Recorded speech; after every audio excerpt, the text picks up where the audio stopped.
coming up on the program today. At least 20 people killed when a 5.9 magnitude earthquake hit Pakistan's Balochistan province. NATO says expulsion of Russian diplomats is not linked to any particular event as Russia lashes back. Plus, Brazilians in Sao Paulo are using pinwheel walls to say goodbye to victims of COVID-19.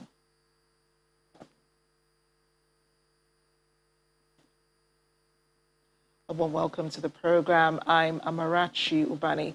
We begin in Pakistan, where at least 20 people have died following a powerful 5.9 magnitude earthquake that hit the province of Balochistan.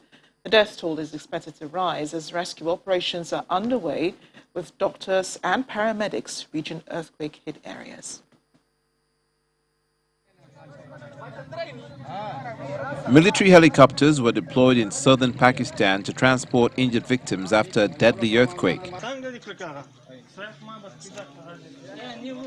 The magnitude 5.7 quake happened as people slept in the southern city of Harnai, collapsing scores of houses and damaging many more. Many of the dead were women and children. Authorities say the death toll is expected to rise. Hundreds more have been injured or rendered homeless. More than 100 mud houses collapsed and a large number were damaged, including government buildings.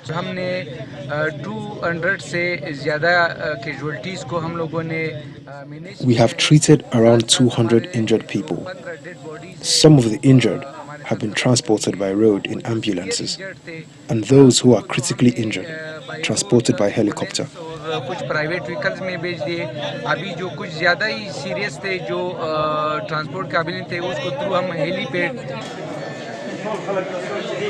Pakistani Prime Minister Imran Khan has ordered immediate assistance on an emergency basis to residents of the area following the earthquake.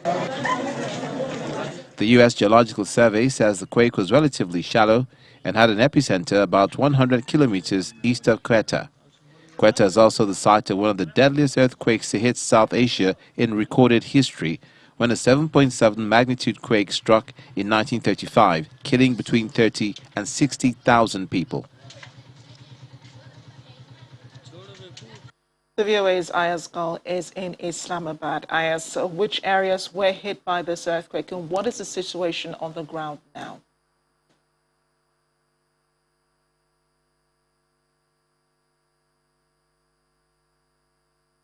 Kilometers northeast of the provincial capital of Quetta, which suffered the most damage. That's where most of the casualties occurred, and that's where houses have been damaged. And as of this moment, we understand that the rescue efforts are still continuing because such a large number of houses were damaged, and in fact, they collapsed or flattened by this strong earthquake that rescue workers are still trying to sift through the rubble and try to see if there were more bodies and bring out those who have been injured, and they're still expecting more casualties and more deaths to increase the death toll. That's what they're telling us. And that's because of the rescue work going on. But Ayaz, talk to us about Balochistan province and Quetta, which was the hardest hit, we understand. That also was the site of another deadly earthquake some time back. What is its susceptibility to earthquakes and natural disasters? Well, this is basically a seismic zone, one can say, the entire Balochistan province, because it has suffered routinely earthquakes, mild and strong earthquakes. And Quetta, as you said, the provincial capital, was devastated, destroyed almost 90% in that strongest earthquake in 1935, and that killed almost 60,000 people. And there have been other minor earthquakes, and we know this is a sparsely populated Pakistani province, largely known for its natural resources and minerals. But we are luckily, the reports we are hearing is that the death toll is not as high as it was being anticipated in the beginning, and it is mainly because it's, as I said, it's a sparsely populated area, and Harnai district is a remote mountainous area, mostly known for possessing major coal mines. Yeah, and local reporters saying mostly women and children died. in the earthquake. Is there a reason why that is?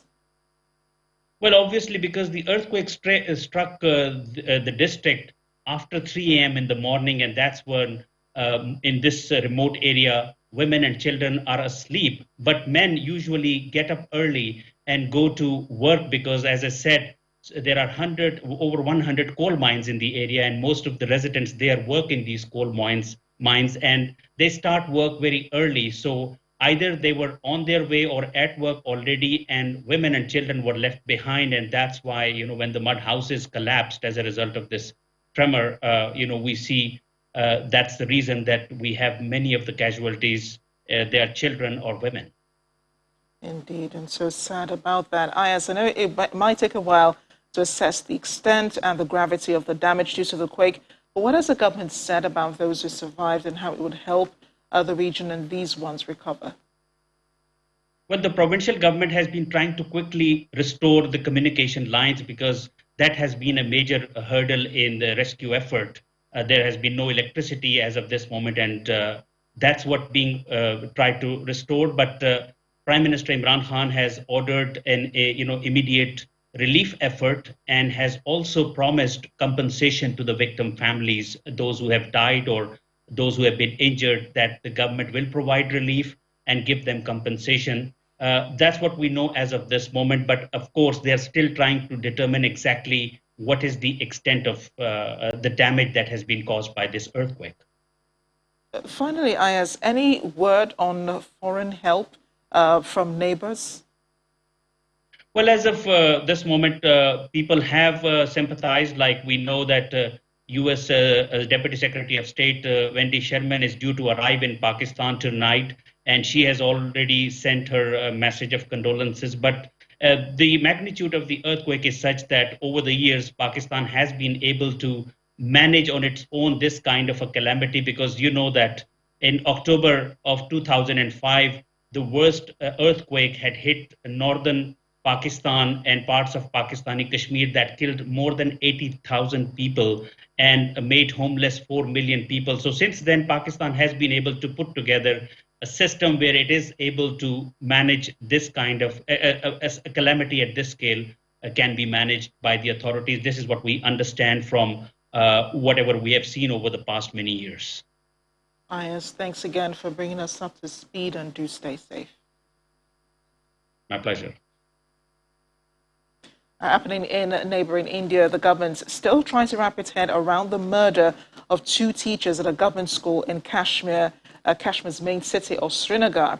Gunmen reportedly stormed into the government boys' higher secondary school and shot the 2 teachers at close range.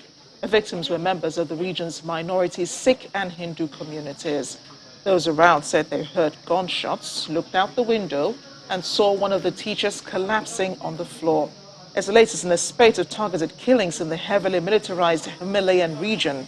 Police say the killings could only have been carried out by the Resistance Front, a militant group that has claimed some of the previous assassinations in the Kashmir Valley. Police records show that over the last 3 weeks, 7 civilians have been killed in Kashmir, 3 from the Hindu and Sikh communities. 25 civilians, including political workers, have been killed in targeted assassinations this year. You already know by now, NATO has expelled 8 Russian diplomats, it says, have been working secretly as intelligence officers, and halved the size of Moscow's mission working at its Brussels headquarters to 10. The action is a first for NATO since it expelled 7 Russian diplomats from the region in the wake of the 2018 Salisbury spy poisonings. A while ago, NATO Secretary General Jens Stoltenberg said today's expulsion is not linked to a particular event, but that the alliance needs to act in the face of malign Russian activity. Good afternoon. The Secretary General will update you on the meeting of the National Security Advisors, and then we'll have time for a few questions. Secretary General. So we have withdrawn the accreditation of 8 members of the Russian mission to NATO who were undeclared Russian intelligence officers. And this decision is not linked to any particular event. The decision to withdraw the accreditation of 8 members of the Russian delegation to NATO was done based on intelligence, was done because these are undeclared Russian intelligence officers. And we have seen an increase in Russian malign activities, not least in Europe, and therefore we need to act. Russia has responded to the expulsions. The Kremlin says the action completely undermines Russia's hopes that relations could be normalized and dialogue resumed with the US-led alliance. Kremlin spokesperson Dmitry Peskov told reporters earlier today there is an obvious inconsistency in statements by NATO representatives about the desire to normalize relations with our country and their actual actions. He said NATO's actions did not suggest relations could be normalized and dialogue returned. As we said earlier, this will not be the first time NATO has expelled Russian diplomats. In 2018, in the wake of the poisoning of former Russian double agent Sergei Skripal in the English city of Salisbury, NATO withdrew agreement for the appointment of 7 staff accredited to the Russian mission to the alliance and denied pending accreditation requests for 3 others. Staying in Europe, the European Union has called for investigation into illegal migrant pushbacks following a report by German media outlet Der Spiegel and ARD documented what they said were Greek and Croatian officials carrying out such operations. The report said Greek and Croatian special forces sometimes conceal their identity during such operations. The report said a video footage of 11 pushbacks by Croatian police sent to Bosnia and also evidence including footage of the Greek Coast Guard forcing migrants back into the Aegean Sea have been uncovered. This report that was now recently published, I think it really damaged our reputation as the European Union. And that's one reason why it's extremely concerning. But also, these reports point to that people are being victims of violence at our external borders. And of course, if that is true, it's totally unacceptable. And that's why I think it's so important now that this need to be investigated, and especially also if EU funds have been part of this, it's a special part of it, of course, that also need to be investigated. Australia's Prime Minister Scott Morrison says he welcomes the eventual return of France's ambassador to Canberra after relations between the two countries were damaged when Australia cancelled a $40 billion submarine contract. Last month, Australia walked away from a deal with France's naval group to build a fleet of conventional submarines and will instead build at least 8 nuclear-powered submarines with US and British technology after striking a trilateral security partnership with those two countries. Cancellation angered France, which accused both Australia and the United States of stabbing it in the back, and Paris recalled its ambassadors from Canberra and Washington. However, yesterday, France announced that Ambassador Jean-Pierre Thibault will return to Canberra, but did not set a date. I welcome the fact that the ambassador will be returning to Australia. I think that's a good thing, and I think that was always going to happen after the consultations that were had, and look forward to taking the relationship forward. It's not a matter, frankly, of what additional things we're putting on our cooperation. We already have cooperation. See, the Australia-France relationship is bigger than a contract, and France's presence and significance and influence in the Indo-Pacific isn't about a contract. It's about the fact that they have an actual presence here in the Indo-Pacific, that they have a long-standing commitment and work with Australia across a whole range of different issues. I mean, we have other defence contracts with France. We have about $32 billion worth of contracts with French, not just French, but European contractors. That all depends on... We'll take a break now on The World Today. Still ahead.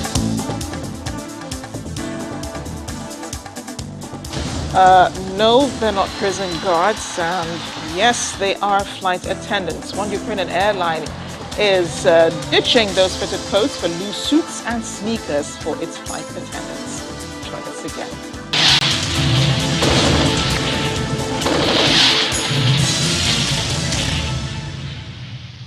Welcome back. We talked about Australia before the break. Its former Prime Minister Tony Abbott says he's in Taiwan to help it end its international isolation, offering his support to the democratically run island, even in the face of what he called China's challenges. Mr. Abbott, who made the comments to President Tsai Ing-wen at her office in Taipei, is not visiting in any official capacity. But his trip comes as Western democracies seek to support the island in the face of growing pressure from China, which claims Taiwan as its own territory. Mr. Abbott praised Taiwan's success at controlling the COVID-19 pandemic despite its absence from global bodies such as the World Health Organization, its membership being blocked by China as it views Taiwan as one of its provinces and not a country. Australia, like most countries, has no official diplomatic ties with Taiwan, but has joined its ally, the United States, in expressing concern at Chinese pressure, especially militarily. Taiwan says it is an independent country and will defend itself if China attacks. One witness says a 100-year-old former Nazi concentration camp guard standing trial in Germany is surprisingly fit, would have the strength to make an apology and to remember. The witness is Christoph Hübner, Executive Vice President of the International Auschwitz Committee. He told reporters today that the defendant's silence meant the relatives of those killed who came to hear a piece of truth means yet another rejection and an insult. Judge Iris Leclerc, spokeswoman for the district court in Neuruppin, which handles the trial, said Joseph S., in initial remarks, made clear he would not comment on his case. Prosecutors say Joseph, a member of the Nazi Party's paramilitary SS, contributed to the deaths of 3,518 people at the Sachsenhausen concentration camp by regularly standing guard in the watchtower between 1942 and 1945.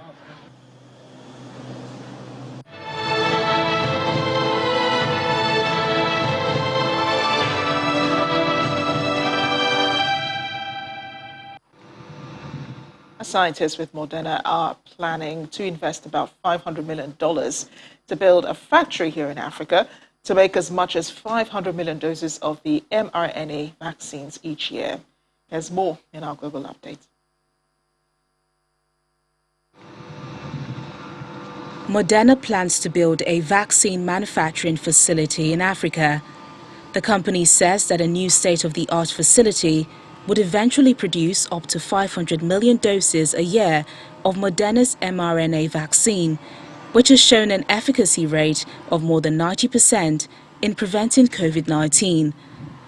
The plant will, in time, also produce other Moderna vaccines. Meanwhile, Finland has paused the use of Moderna's COVID-19 vaccine for younger males due to reports of a rare cardiovascular side effect, joining Sweden and Denmark in limiting its use. Officials say the country would instead give Pfizer's vaccine to men born in 1991 and later. Finland currently offers shots to people aged 12 and over. The UN Secretary General has appealed for $8 billion to equitably vaccinate 40% of people in all countries by the end of the year, as the World Health Organization launches a plan aiming to inoculate 70% of the world by mid-2022. Vaccine inequality is the best ally of the COVID-19 pandemic. It's allowing variants to develop and run wild, condemning the world to millions more deaths and prolonging an economic slowdown that could cost trillions of dollars. And finally, Russia has reported 27,550 new COVID-19 cases, the biggest one-day tally it has recorded this year, amid a wave of infections that has pushed officials to urge people to get vaccinated. The government coronavirus task force also says that 924 people had died of coronavirus-linked causes in the last 24 hours, close to a record one-day toll.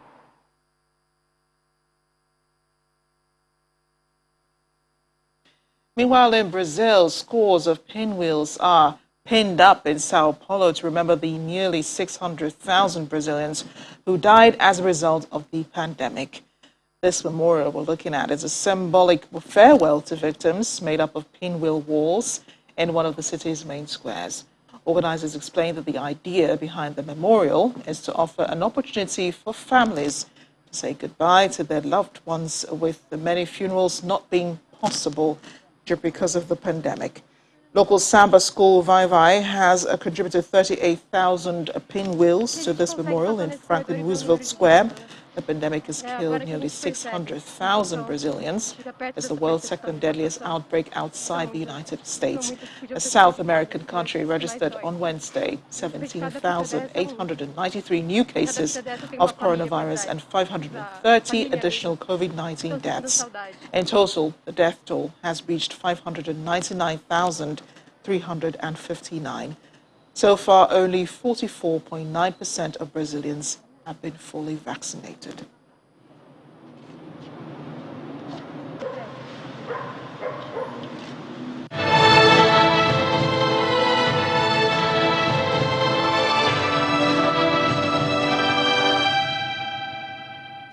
Winner of the Nobel Prize for Literature, 72-year-old Tanzanian Abdulrazak Gurna says he thought someone was playing a joke when he got a call to be told he had won the prestigious prize this year. He says the news eventually sunk in rather slowly. Making the announcement today during a press conference in Stockholm, Sweden, Swedish Academy member Anders Olsson said Gurna won the prize for his uncompromising and compassionate penetration of the effect of colonialism and the fate of the refugee. Gurna left Africa as a refugee in the 1960s amid the persecution of citizens of Arab origin under President Abbott Karume's regime in Zanzibar, where he grew up when the peaceful liberation from British colonial rule led to a revolution. He was only able to return to Zanzibar in 1984, allowing him to see his family, or rather his father, shortly before his death.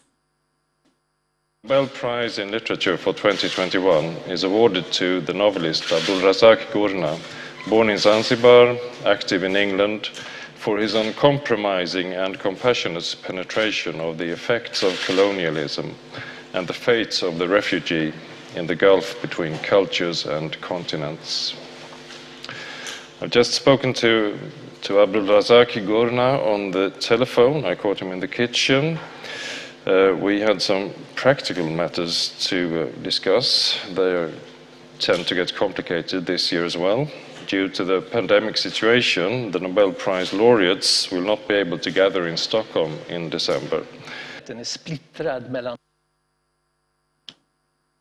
As we end the program, a change in flight attendant fashion this time.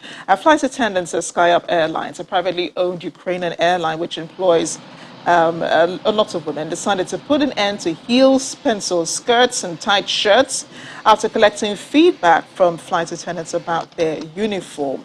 One of them said after 7 years of experience, she sometimes does not get a spare minute to sit down during a flight and dreams of resting her swollen legs after spending hours wearing heels.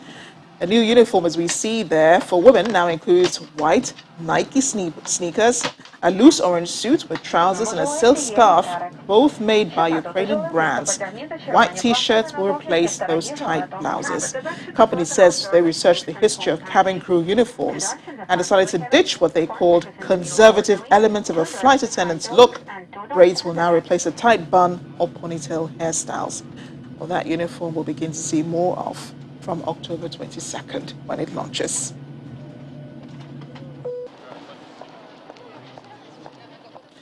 Oh, the comfort of it all. Thanks for watching. I'm Amarachi Ubani.